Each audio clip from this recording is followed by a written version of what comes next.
Hello, everybody. Thanks for coming to our webinar today on virtual event updates from the development team. So we're going to get started in a couple of minutes here. I'm just waiting for some more folks to show up. So again, just another couple of minutes. Around 2 p.m., we'll get rolling. For coming out, this is a webinar on some recent updates made to RunSignup's virtual event results system. So obviously with the stuff that's been happening lately, more and more races are flipping over to a virtual event. And we do have some existing features around virtual result submission that are really great. And we know that there's some things we want to add and we want to improve on. So today's purpose is to kind of give you a glimpse into what we're doing right now and what's to come. So again, my name's Matt Avery. If some of you don't know me, I am the product manager for Race Day at RunSignup. So my role is to make sure that our developers are working on the right things for the Race Day products, including all of our check-in apps, registration apps for Race Day, mostly Race Day scoring recently.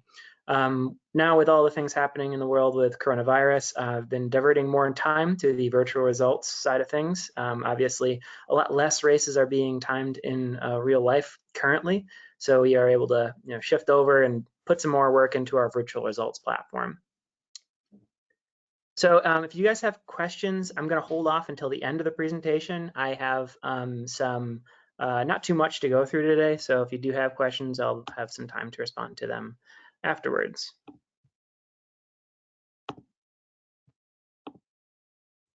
All right, so before I go too far into this, we do have a lot of great resources that we've been pushing out the past couple of weeks around virtual results and virtual races and how to postpone your race and do all sorts of things. So we have all these different resources that are now available to you. We're going to be emailing you out links to all of them with videos of webinars and some content that you can use to learn about how to switch your races over to virtual in the best way possible, most efficiently, and make your participants happy. We also have a coronavirus race website that we've created that gives you some best practices and options for your events.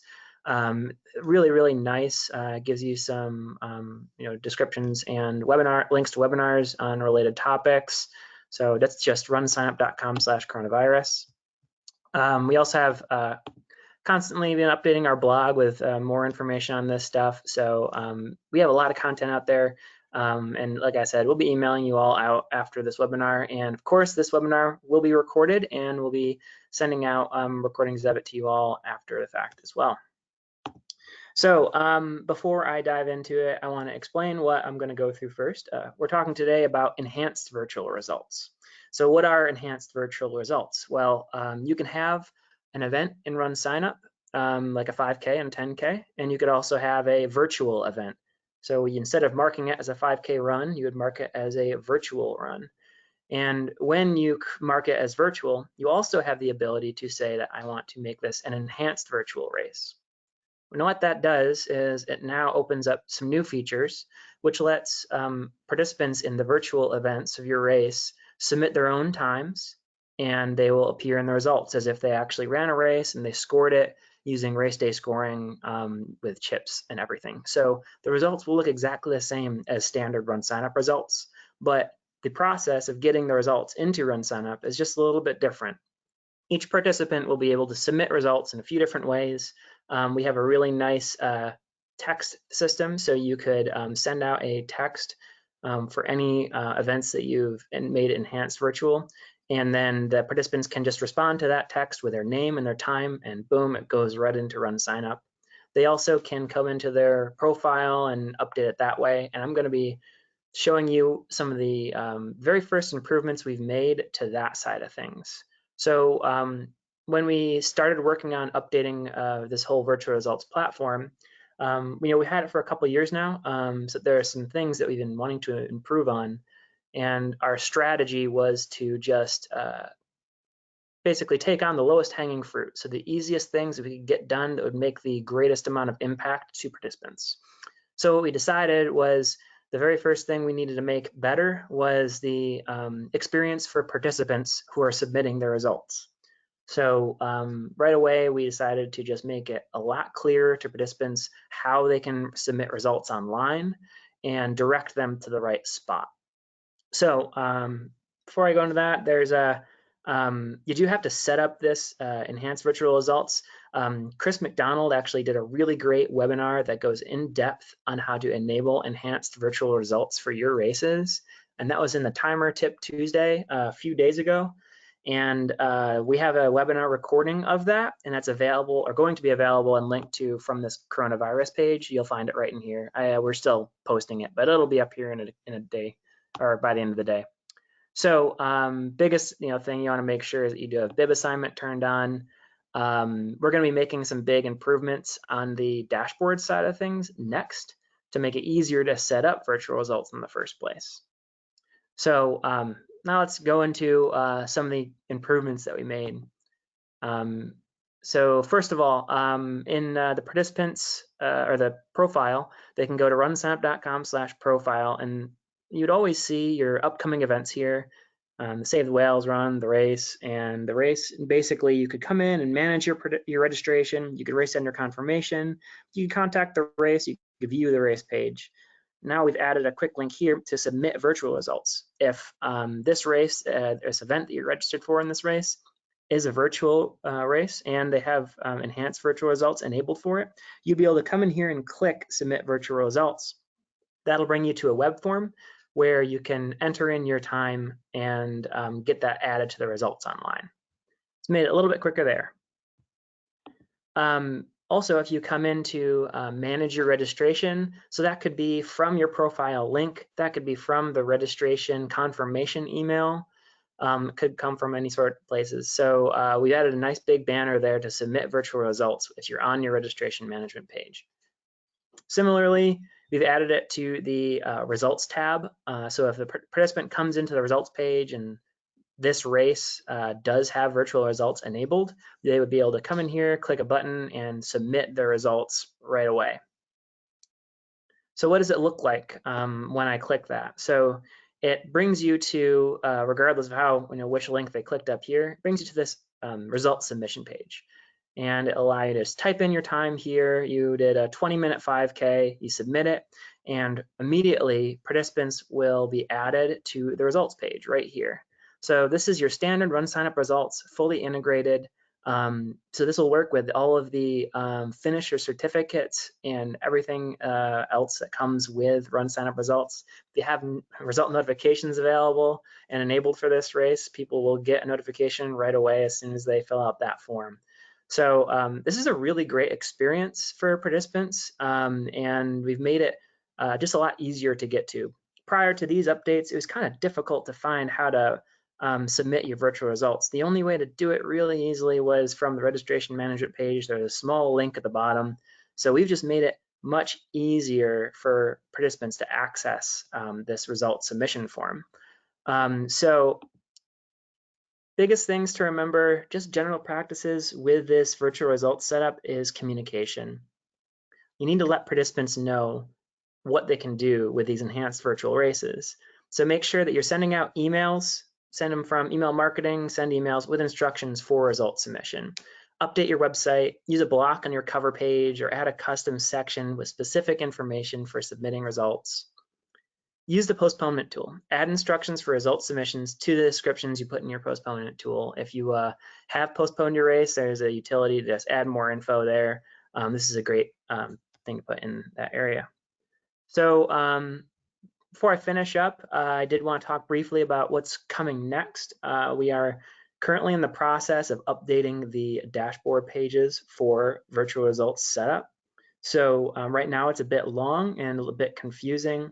What we're doing is making it a little bit easier to use by making the form not so long and also defaulting in a lot of the fields that are required to reasonable values. Like there's a setting to say from this day to that day, I want people to be able to submit results, and we're just going to pre-fill that to like a week before and a week after. So you can always change it, but we want to give you some default starting values, and that'll just make your life as a race director or timer a lot easier. So that's the step 2. We're making the setup of this a lot easier. Step 3 is we're going to be adding some pretty cool features in the future. So a few of the ideas that we have are opening this up to third parties so that we have an easy way for third parties to submit results through an app. So we're working right now on allowing participants to record their route on RaceJoy. If a race is RaceJoy ready and they had set up some courses for them, they could come in and actually submit their results right away. So currently, the way RaceJoy is being set up for virtual is they have to, they can click a link in RaceJoy similar to this, and they have to look themselves up, and then they can submit results for themselves if they're not logged in. What we're looking to do is make that a lot easier by allowing the participant in the app to put their time in, or actually RaceJoy is going to record it, so it's going to put the time in for them automatically. And one click, the results we posted to RunSignup from that. And we could also integrate with other third parties that do like GPS course navigation or something, potentially. So we're looking into a lot of options there. And another thing that we're looking at is allowing participants to possibly do a photo upload to make it a really, really cool experience. Let participants, take a photo of them out doing the run wherever they did it. We know it's really good to give participants that option to show off what they're doing, what their accomplishments are, especially in this day and age. So we want to integrate our photos platform a lot better with this, give them that way to upload their, their photo to show off their accomplishments. And a lot of other stuff is coming as well. We have some pretty cool ideas. If you all have ideas on what you think would be a cool feature for virtual results, feel free to email me. My email is avery@runsignup.com. It's my last name, Avery. And I'd be more than happy to consider them and see if we can fit it into our development process. So I'm going to go ahead and answer any questions now. I'm sure you guys have a lot. Like I said, this wasn't a super long webinar. We have we've done a lot of webinars in the past on how to set up all of these features. So I didn't go too far in depth on that. So let's see if there's anything else here that hasn't been answered yet. So Matt, and guys, this is Chris McDonald. I just wanted to make sure I left some of the questions up there that I think would maybe benefit multiple people. So that way you see all of them and can answer all of them. Yeah, great. So I'll go through them here. So Chuck is asking, when does results submission button appear on race results page? Chuck, that all depends on when you allow result submission to be enabled. So there's in the whole setup for this, there's a date range for result submissions. You set up, say, I can let people submit results between this day and that day. During those times, they'll be able to submit results. Chuck also asked, if using RunSignup for registration, is there a fee for using text result submissions? Yes. So if you do the text notifications, we do have to have a $1 charge on that, but you don't have to use text. And I think that it's pretty. I like the workflow of just using the web submission form, and most people are accustomed to just using a web form to submit results. They already have RunSignup and they're already logged in. I think it's pretty easy to use, and it's not going to cost you anything in that case. Okay, if you've already used the instructions to set up enhanced virtual race, will the updates you're making override what we've already done?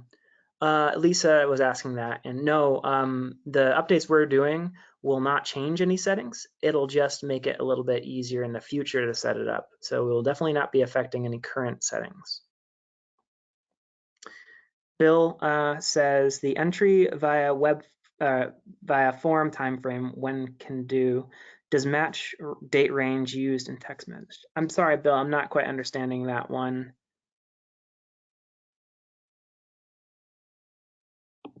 Okay, I'll go on to Sharon. Matt, there was one more I left on there from Dave Henry in regards to two distances.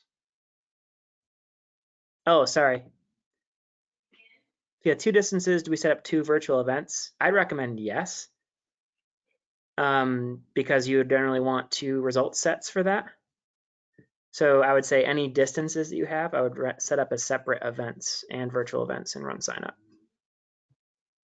And you can have two separate two separate times to enter that data in as well. So you can have the result submission could be separate timelines for each of it. Exactly.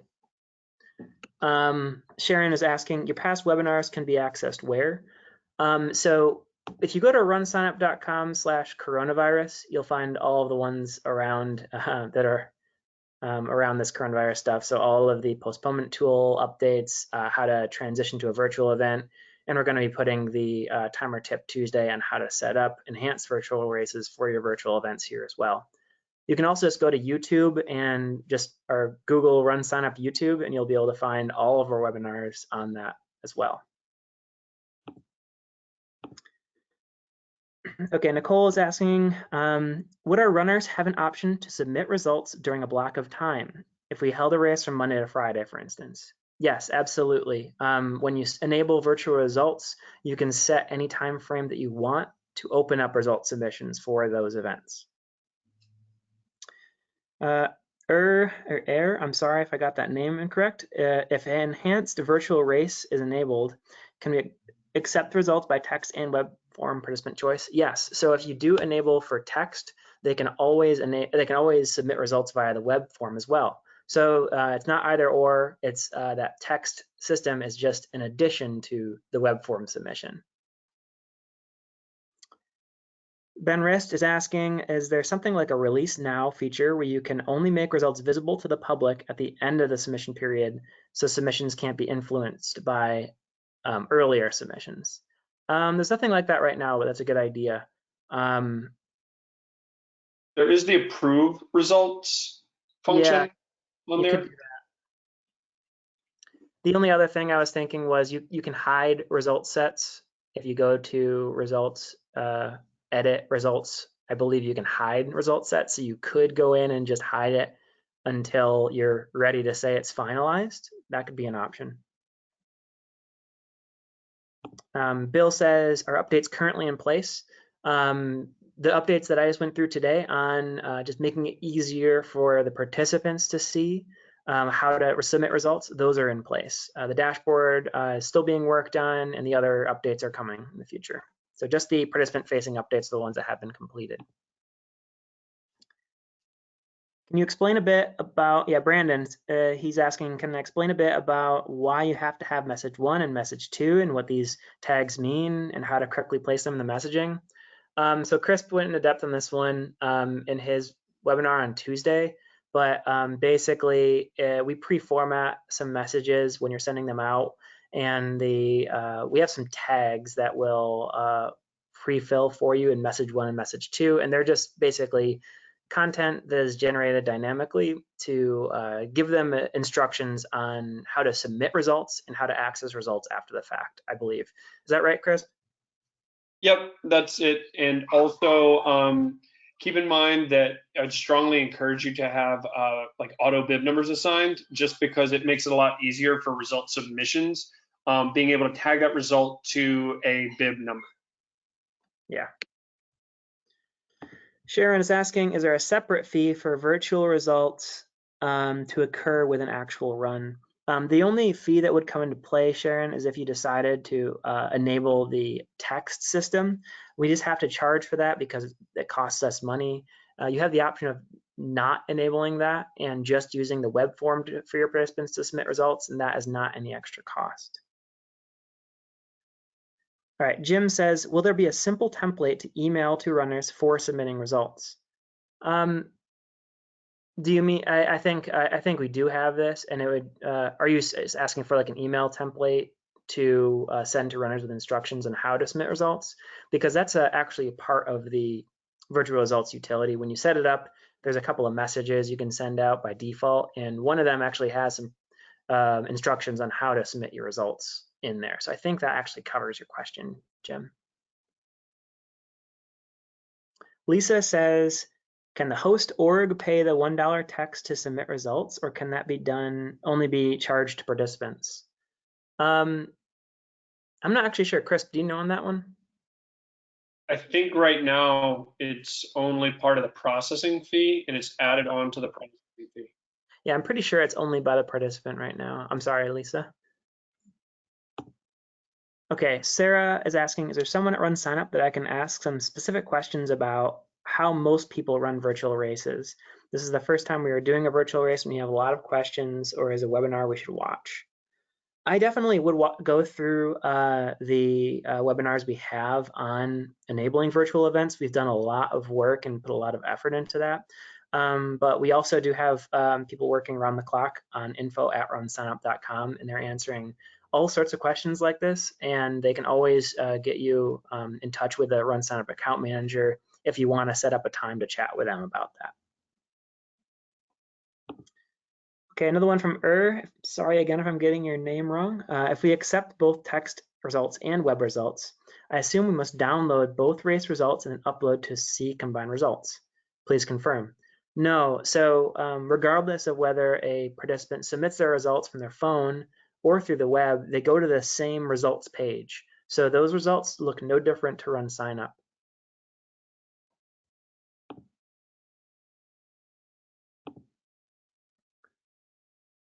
All right. All right, Bill says, with the form, can they just say they finished without entering time, like how text works? There's an option, Bill, on the setup to say that you will allow participants to submit that they have completed without entering a time in. That's an option to you.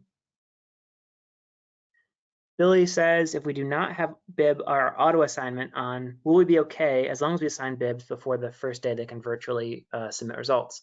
Yes, that's totally fine. We understand there's a lot of different ways to assign bib numbers. So we do allow you to enable this feature without auto bib assignments on. It's just if you don't, if the participant doesn't have bib number when they try to submit their times, it's not going to work for them. So we make sure that you do it before you have that opening window period. Where did we say that the email template is located regarding how to submit results messaging? So this is all in the race dashboard when you're setting it up. Let's see if I can find.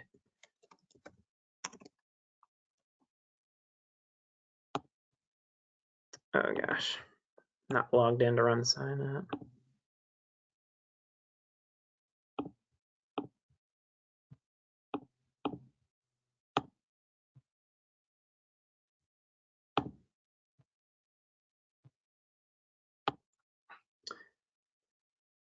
So if you don't already know, if you go to Race Day Tools, Enhance Virtual Race, Set Up Virtual Race, this is where you'll find all of this information.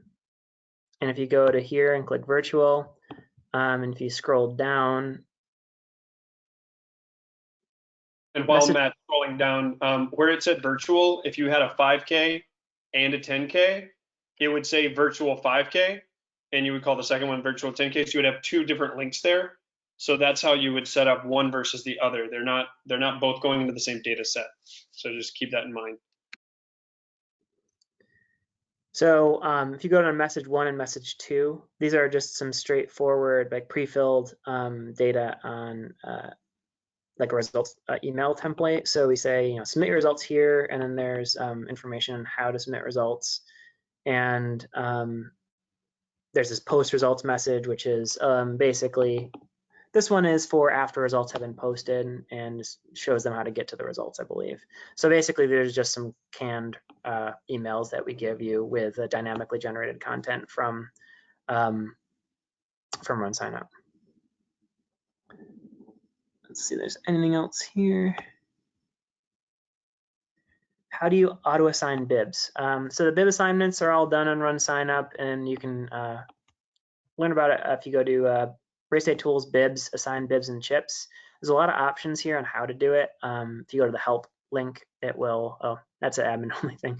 It will show you on the help page exactly how all these work. So.